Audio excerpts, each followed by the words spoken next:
Well, we've done it again. Something about filming these off-grid series, and we find these spectacular locations. This one, we're at Swimcart Beach in eastern Tassie near the Bay of Fires. It's beautiful. It's stunning. It's probably not the best swimming spot for kids, but other than that, it's perfect. It looks bloody magic. So if you want to check out more of what we get up to, make sure you subscribe to the channel, and we'll be putting this one into our travel vlog in the coming weeks. But this video is all about safety and security. So we put a call out on our Facebook and Instagram a little while ago for our off-grid series, and safety and security questions were by far the #1 question you guys asked us. How do you find good free camps that you feel safe? How do you keep your van safe? How do you go on day trips and leave, your stuff with no one there? So This is what we're going to cover off today, along with our first aid gear and what we use in an emergency and what we've thought about and how we think about first aid. Yeah, so we've sort of tried to categorise it into precautions that we take to prevent something happening, and then of course what we have equipment wise and how we think about what we would do if an emergency situation did arise. So let's dive into it. Let's jump in. Oh, before we do, we've got a $100 voucher for everything caravan camping to give away, and congratulations to Stuart Smith. Congratulations to Stuart Smith. You've won a $100 voucher for the last off-grid video, the power setups video. So yeah, flick us an email. We've left you a comment, but yeah, flick us an email and we'll send you the voucher back. So enjoy. I think it's important to note that all of our risk tolerances are going to be different. What we're comfortable with and what the average person is comfortable with, or what you're comfortable with, is going to vary greatly. So I think the #1 thing is figuring out what your risk tolerance is and what you're going to be comfortable with. There's no point watching this video or anything else and doing any other research and sort of saying, well, that's okay for them, so that's going to be okay for me, and that you're then going to feel comfortable, safe, secure. At the end of the day, the #1 most important thing is to make sure that you feel safe and secure, or as safe and secure as you possibly can. If there's anything that you're doing that you don't feel safe, it really is worth reconsidering the way you're traveling or what you're doing and where you're traveling and things like that. I think there's a real misconception as well about how unsafe or how bad certain areas of the country are to travel in, and what the likelihood and chance of something going wrong. But I think a lot of people have this real fear around someone or interfering with their travels. So someone attacking them or trying to steal their belongings or whatever it might be, and really threatening their personal security. We actually feel like the chance of that happening in Australia is extremely low. It very, very rarely happens. There are situations where, certainly in particular areas around the country, where theft is an issue, but it's generally people are just trying to take your stuff. There's very rarely situations in our country, and we're very fortunate for this, and we should all be very appreciative and grateful for this, is that it's an extremely safe country to travel around. It is very rare that you hear of any time where anyone's personal security has been threatened. It's one of those situations where when things do go wrong, they tend to get really well publicised and blown out of proportion. And it's very easy to forget how rare those things actually are. And statistically, if you think about how many people are travelling all the time and camping and travelling into off-grid and remote areas, how infrequently anything actually does go wrong. So I just wanted to get that out of the way. We feel in almost all areas of this country we can comfortably travel in and feel safe and secure. But that being said, we also travel in a caravan that we're able to lock ourselves into, and it is fairly secure, and we'll go into that in more detail in a minute. But it is going to depend on your setup, how you're traveling. If you're able to, if you're camping in a ground tent, for example, you're going to have different security or safety requirements, and you may not travel to areas or spend time in areas for as long as what we do, because we do have that extra security of having 4 solid walls around us and being able to lock ourselves in. Now, along with our risk tolerance, we're also going to have a different amount of precautions that we're going to want to take that are going to make each of us feel safe and secure. What we might be comfortable with as far as precautions we're taking, whether it be emergency communications or the level of first aid we've got, or our own security, things like that, that's going to vary from person to person greatly. So while what we do suits us, it may not necessarily suit you. You may want to go further and have more contingency or more equipment to be able to deal with emergency situations, or you may be less inclined to feel the need to do that. And that's going to depend on, again, where and when you travel, how you're traveling, when you're going to those areas. All those sorts of things are going to impact the precautions that you might feel comfortable taking, or whether you might see certain things as overkill or unnecessary. Something else that I think it's really important to point out is that off-grid doesn't always mean remote, and remote isn't always off-grid, although it generally is, and that you don't actually have to be that far from a major town or city to be quite remote, and to have to take some consideration, or have to put into consideration how remote you are and how far you are from help should something happen. A good example of this is one of our favourite camping spots when we were living in Canberra was Blue Waterholes in the northern section of Kosciuszko National Park. Now, as the crow flies, the Blue Waterholes campground is less than 100 kilometres from Canberra itself, but it is about a 3-hour drive, but you have to travel around the wilderness area to get into it. But it is also outside of phone service. The nearest phone service from that campground is about a half an hour drive, and all the towns that are around that campground are quite small. Cooma and Tumut would be the biggest towns, and they're over an hour's drive away from that campground. So although looking on a map, the Blue Waterholes campground certainly doesn't look or feel that remote, if you were camping somewhere like that and things were to go wrong, you do have to consider how quickly and easily you'd be able to get access to help.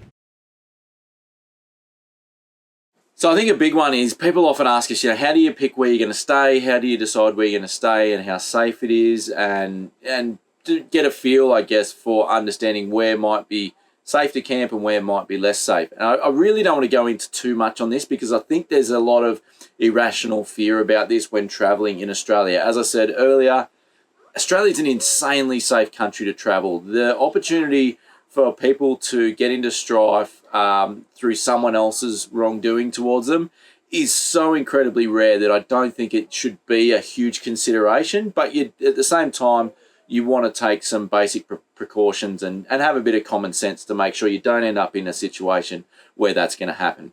So the biggest one for us is we use Wikicamps, as you guys know, for finding a lot of our campsites and stuff. And often those reviews in those campsites will give you a pretty good indication of what other people's experience has been camping there. And although that may not mean it's necessarily safe or necessarily unsafe, it will start to give you a bit of an idea of if things are happening in that area, if there is any regular trouble, I guess, or any locals that might be traveling that area that you may not want to come across, or things like that. Yeah. And in the same way, we disregard certain information from those reviews as well if it's not relevant. Like if someone's whinging about their next door neighbours playing loud music and that ruined their campsite, those campers are not going to be there when we show up. Like it's not not relevant information. But if there's a continuous thread of, had someone try and break into my car and 5 people have written it, probably something you should think about paying attention to. I wouldn't go to that campsite. Yeah, another one might be, like we have seen reviews on some campsites and we've seen them ourselves where there's a lot of permanent campers or semi-permanent campers, and people just got a vibe. You just get a feeling about a place. Sometimes we've pulled into them and something about it, it's sometimes hard to put your finger on. We just don't feel comfortable staying there. Again, a lot of that may be irrational and unfounded, but if we don't feel safe, we don't stay there.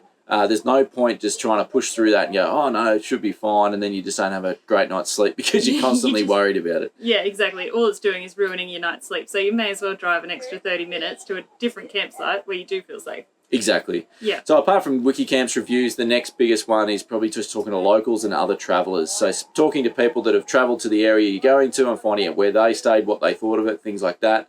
How they felt is a good way to get that information, as well as talking to locals, particularly as you go more remote, asking in places like the local pub, tourist information centres, all those sorts of things to get an idea of what camping options are around, but also what the sort of feeling on the ground in that local area is as far as security goes and whether there's been any regular problems or anything like that. But I think really when it comes down to it, the people out there that are doing the wrong thing, 99.9% of the time, they're just trying to flog some of your stuff, steal your stuff, and they're just opportunistic most of the time as well. Yeah. This is a really interesting one. So although as you get more and more remote, camping off-grid, you can feel less and less safe, we actually feel like in a lot of the time you're actually more safe. Yeah. Think about it like Liz has a great analogy with a lion. An analogy, like if a lion is going to hunt, it doesn't go walking off into the scrub in hopes that it might find, an animal, an easy target. It's going straight to the waterhole. It's going where all of the campers and caravans are. It's going to the caravan parks. It's going to the camps in town. So it's sort of like we are most precautionary when we are in a town where it's with other travellers. That's the time we make sure we've locked everything up. We've made sure our stuff's stowed away. That's when we're most precautionary. When we're out down a dry riverbed off a side track, no one knows we're there. And you wouldn't be able to find us even if you did know we were there. Exactly. So, yeah, it is perspective, but it comes with time too. Like, I remember the first time we went camping, free camping in a swag, I was panicked till about 3, 4 a.m. Yeah. I reckon. I was just like huddled up going, I hope no one comes to get me. I'm like, it's so irrational. Yeah, and I was lying in the swag saying, come on, it'll be right. Don't worry about it. No one knows where you... Go to sleep, Liz. But the trouble is too, once you get it in your head that you feel unsettled, it is really hard sometimes to calm yourself back down. Yeah. But like Liz is saying there too, it is something that you get more and more comfortable with the more you do it. So don't feel bad if the first time you go and do it, you chicken out, so to speak, and have to run back into town or go and find some other campers and start slow. Like try and find some quite remote and off-grid campsites where there's other travellers there and other campers there, because that can often make you feel a bit more secure. And go with friends that you know are going to help you out as well. And I would just say on that too, if there are other campers in a campground when you arrive or they arrive after you've arrived and you want to feel a bit more safe and secure, go and say g'day. Yeah. Introduce yourself, because suddenly they go from being a stranger and someone who you might, who you don't know and don't know anything about, to even just a quick 5-minute conversation about where they've been travelling, what they've been up to. You'll get a pretty good idea pretty quickly of what sort of person they are. And I think then you have a better night's sleep knowing what type of people and the type of people you've got around you. Yeah. For sure. Probably the next biggest one is, where we decide it's safe to leave our van, or if you're towing a caravan camper, whatever it might be, or even if you're not towing, a lot of people leave their tent or their belongings in a campground while they go on day trip and explore. How do you figure out if that's safe or not? Well, it's a lot of the same things with the personal security. It's using those Wikicamps reviews. It's also talking to locals, talking to other travellers, getting a feel for if there's been any issues in the area and things like that. And what other people are doing. If there's a lot of other people leaving their stuff unattended and it seems relatively safe, then I think that's a pretty good indication. And it depends where you are as far as what people are likely to be travelling through that area. So I often think about it, a rest area on the side of a highway, I'd be less inclined to leave our caravan unattended there, because there's going to be a lot of people driving past there that you're just encouraging that opportunistic person to have a bit of a crack at seeing if they could steal anything from you. Versus in a campground or something like that, there's likely to be other travellers around at some point in the day. They've probably seen you camping there. They're more likely to sort of notice if someone's snooping around and doesn't belong there. So it really just depends. I mean, again, if we're really remote and we've pushed down a side track somewhere and no one knows we're there, I feel pretty confident leaving the van or anything else there, because the chance of someone finding it at all is pretty unlikely. And even if they do, they're probably just snooping around looking for a campsite themselves. So they're probably just another traveller. Again, it comes down to as well with the caravan, we're lucky we can lock everything up pretty securely. We don't actually have to leave anything out where it could be easily just grabbed or taken. Yeah, there's no way to get in through zippers or anything. No, obviously you can break into it if you really wanted to, but it's going to take a bit of effort. And you're not going to be very conspicuous doing it. Yeah, exactly. So there's some basic precautions I think you need to take when you are, and not just when you are leaving your van, but just in general around campsites. So one of the main things we use as security is a hitch lock. I'd highly recommend getting a decent hitch lock. The ones we use is the Cruise Master one for our DO35 hitch. They're fantastic, really compact, very effective. And very easy to use and put on. So that one's a bit of a no-brainer. You can go further along than that too. There's other options on the market for things like wheel brace locks that lock your wheels together, even just putting a chain or some sort of lock between your wheels if you've got a dual axle van, or through your single wheel, through your suspension or something like that if you've got Yeah, if you've got a single axle. Wi-Fi systems. Yeah, different alarm systems and things you can get, GPS trackers, all sorts of things like that you can go down if you want to add that added level of security. At the end of the day, it's insured. If we're not in it and someone flogs it, it'd be a major problem, but it's not the end of the world, so to speak. And then just being sensible about locking things up, locking all your locks, obviously locking the door. Our door being the two-piece door, allowing us to lock it and still have some airflow is super handy with the van, both when we're in it sleeping of a night time or during the day even, and also when we leave the van unattended. And just not leaving too much stuff lying around, not too much crap. And I guess there's also other options. So lots of caravan parks have caravan storage, which is much cheaper. So, if it's $30 a night for a caravan, it might be $10 a night for storage. So check with the caravan park nearby if you want to do a day trip, like a overnighter somewhere. Hip camps and campsite hosts are usually pretty good too. If a camp has a campsite host, you can often, we've done this before where we've had a chat to the campsite host, said, hey, we're going to go here.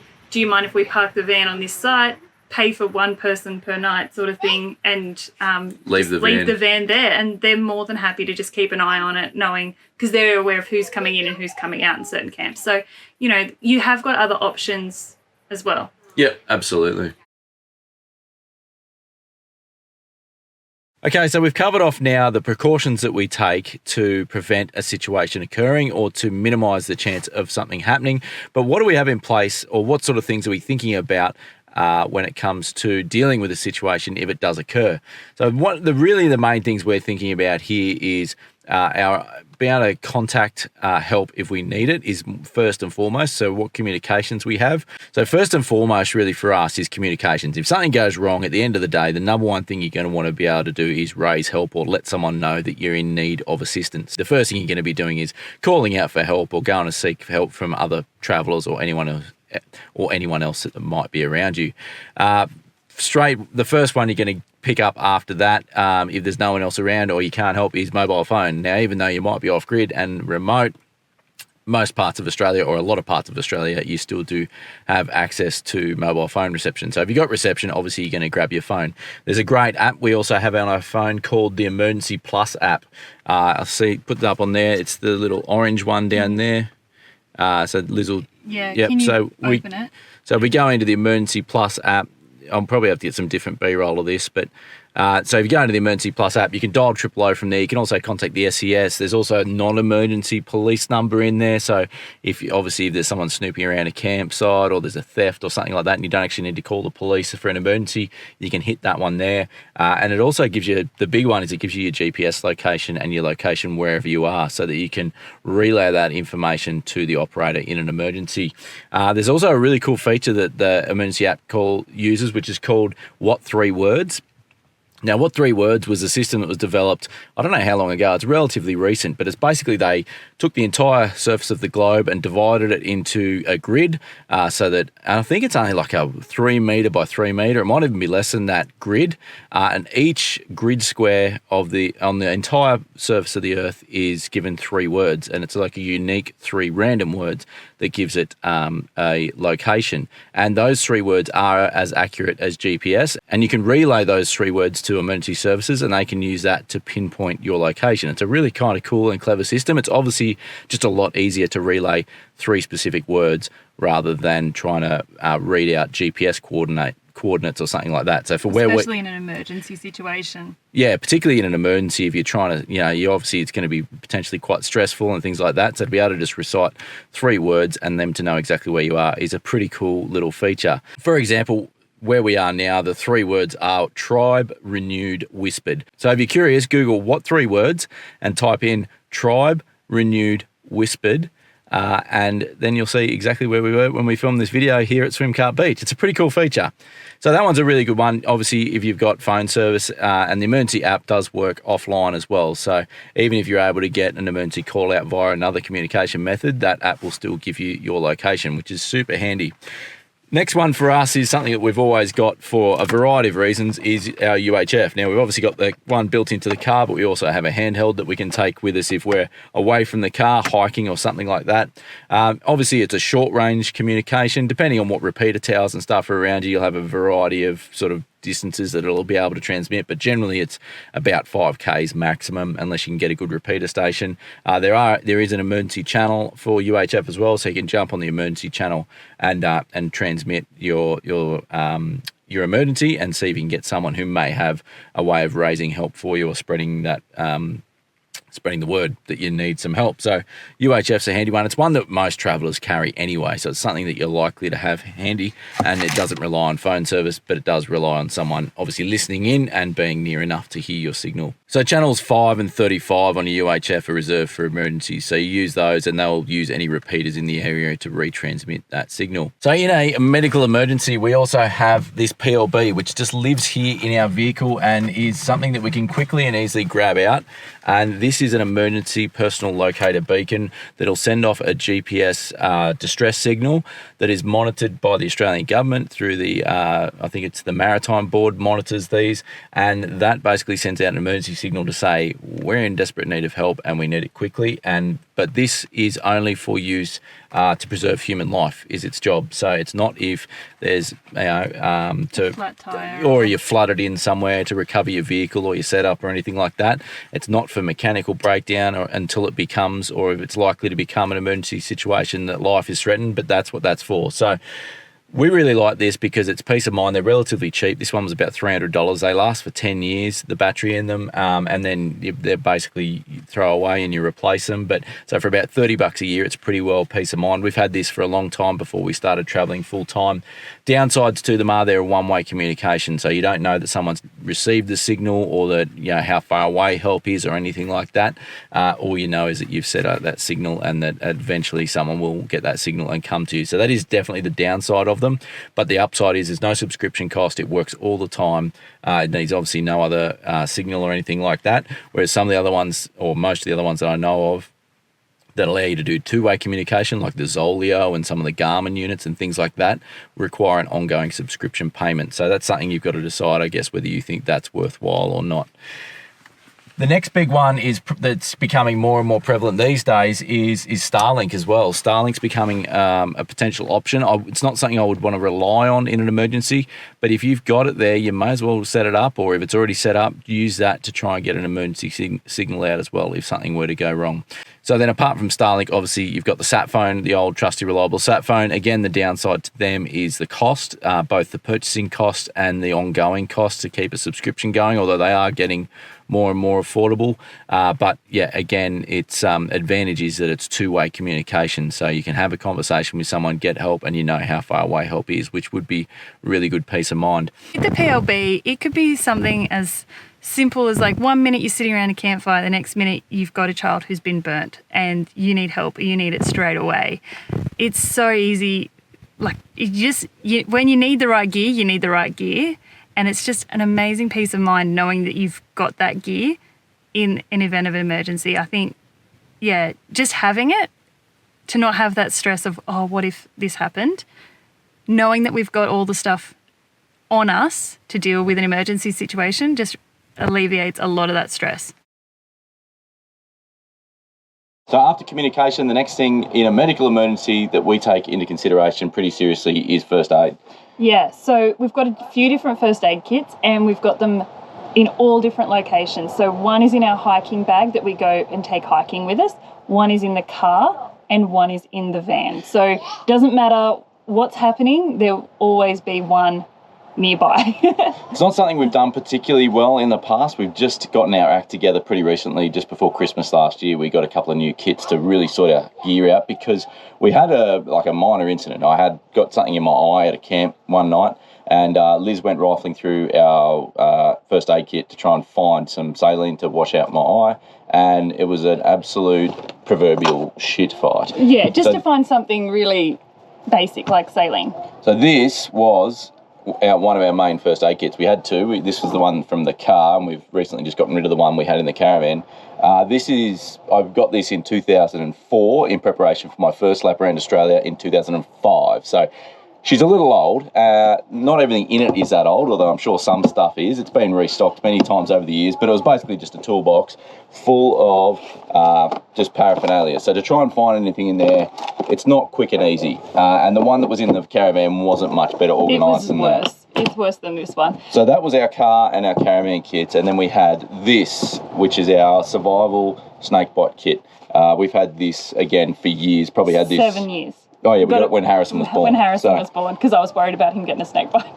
No, I wasn't worried about either of us, but this one I got when we went camping. So these are these cracking little snakebite kits that have everything you need for, obviously, snakebite, but we also find that they're great little hiking kits because other than snakebite, the next main things you're probably likely to come across as far as first aid on a hike is sprains and strains and probably, breaks. And breaks and scrapes and cuts. So this will cover all of that with just a few Band-Aids chucked in. So we just keep a few Band-Aids tucked in the back. You want to chuck quite a few in if you've got kids. If you've got kids like ours. And that becomes our great little hiking kit. Now, that lives in the hiking backpack, which lives in the car. So this is always in our vehicle, but it's also with us on hikes. And can we just say it is a really good idea to put it in the hiking backpack? We used to just have it in the car for the first year of our travels. And when we were on the Gibb River Road in Adcock Gorge, Simon was getting some photos of a waterfall and came across a coastal taipan. And even though we were only a kilometre from the car, I just had this panic of like, why did we not have that with us? Because I would have had to run back a kilometre, leave the kids and get back, you know, with the EPIRB and the first aid kit. Just put it in your hiking backpack. It's much safer, or whatever bag you take with you on your day trips. So recently, as I said, last year we upgraded and we got a couple more of the kits from Survival. We, as we said, love the snakebite kit. So I think these are the best kits on the market by far, personally, and I've wanted to get them for ages, and getting something in my eye was the catalyst for it. I was like, bugger it, we've got to stop mucking around with this stuff and get serious. So we got two kits. We got this black one is the vehicle one, so this one's going to live in the vehicle, and the big red one here is, sorry, nearly got ya. This is their home or workplace one, so this one's going to live in the Caravan. We don't just love these kits because they're the most extensive. It's more because of how well they're organised and just how good quality they are. These, I mean, as you can see with this snakebite kit, that's been thrown around in utes and cars and multiple different setups and taken all around the country multiple times, and not any signs at all of wear and tear. Like they're built well, good quality, and that's why we bought them. Bonus is they're an Aussie company, a little family company on the New South Wales Central Coast. So they do amazing charity work too, and natural disaster relief stuff, so they're awesome. Yeah, great little company, so we're happy to support them. And if you are interested in one of those, there is a link below where you get a small discount and we get a small kickback, which helps support this channel and our content. So yeah, if you are interested in getting one, jump over there. Yeah, see, they've got some good bundles and stuff there where you can grab a couple of kits and chuck them together. That's what we did to get the two. Yeah, there's ocean ones as well if you're into boating and things like that. Heaps of different ones. Pet ones even, if you want to have a first aid kit for your pet, they do pet ones, which I thought was pretty interesting. But anyway. Yeah. Oh, sorry, I forgot to say too, we also put that PLB in the hiking bag when we go on hikes. Well, we try and remember to. Again, something we're not great at. We'll probably need another one. Second. Yeah, and so now we've got two of these. We bought a second snakebite kit, so one will live in the car permanently and one will live in the hiking pack permanently. I'd rather have two of them than none when we need one. And we've talked and we really need to get our act together and get a second PLB for the same reason. One to live in the car and one to live in our hiking pack. Just because it says there's already, if you're going hiking with kids, trying to remember everything you need, water, food, clothing, swim gear, whatever it is, you don't want to have to be trying to remember to put your first aid kit in and your PLB in every time you're going on a hike. It just makes sense for it to live in there permanently. I don't like the idea of the vehicle PLB living in the hiking pack permanently because just the opportunity if we are in a car accident or something like that and need it in a hurry, it may be difficult to get access to. So that's our reasoning for that. But that's pretty much first aid covered. Yep. Other emergencies that we keep in mind are fire. So we obviously have a fire extinguisher and a fire blanket in the Caravan. We don't actually have a fire extinguisher in the car, and that's something that's been in the back of my mind for a long time. And even filming this now, I'm thinking that's something I probably need to make a priority, is get a fire extinguisher in the car.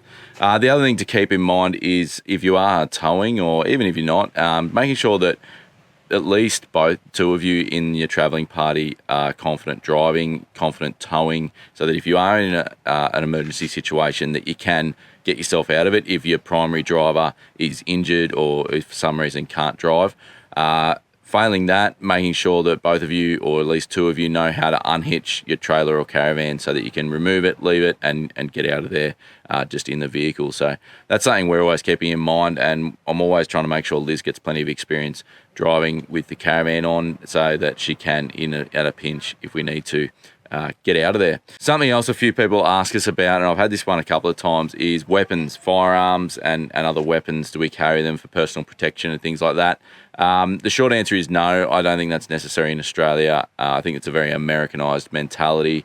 At the end of the day, like I said earlier in the video, if someone's coming to attack us or whatever, they just want our stuff. They're just there to flog our stuff. No one's out there trying to hurt us. I think at the end of the day, it comes down to escalation versus de-escalation. I think as soon as you pull a weapon on someone, it immediately escalates that situation. I'm all about de-escalation. So if someone's threatening us, I would far rather just give them what it is, ever it is that they're there to get, and send them on their way, and the situation is ended as far as I'm concerned. Firearms in particular, there's no way I would. I mean, I grew up with firearms and I'm pretty familiar with firearms, and there's no way I would pull a firearm on someone and point it at anyone. I think if you're not going to use it, don't pull it out, and there's no way I would ever be able to do that. So yeah, I just wanted to touch on that. It probably doesn't go through everyone's mind, but we do get it a little bit. We do get asked it a lot. Oh, that sun's getting a little bit bright. Well, that showing all the highlights. Just choked on myself. Well, that wraps this one up, guys. I hope you enjoyed that, and I hope you got something out of that and maybe learned a couple of things. That's just how we think about safety and security when we're travelling off-grid. And I think, as Liz pointed out, it really just comes down to experience, getting used to it. And making sure you feel comfortable. Like, it's just a spectrum, and you've just got to find out where everyone who's travelling with you sits on that spectrum and then go from there. So, yeah. Let us know how you go. Leave us all your tips for different setups and what you do for, tents and camper trailers and rooftop tents and things like that. Leave all your tips down below, and the community can use them as a resource. Is there anything you think we missed? Let us know if you did. Yep. If you do, congratulations again to Stuart Smith for winning that $100 voucher from Everything Caravan and Camping, and good luck for those of you who are in the draw this week. All you got to do is subscribe to the channel if you haven't already. Sign up to the Everything Caravan and Camping newsletter. There's a link to that in the description below. If you've already done those two things on previous videos, then all you need to do is the third step, which is just leave us a comment below. Let us know you're in, and we'll be drawing someone at random in a couple of weeks in the next off-grid video to win that $100 voucher. So thanks, guys. Really good luck. Really enjoying giving those away. It's a really cool cool thing we've been able to do. Yeah. And until next time, we'll see you guys next Sunday. See you next Sunday. Or come say hi on Instagram. So shameless self-plug. Yeah. Please come say hi on Instagram.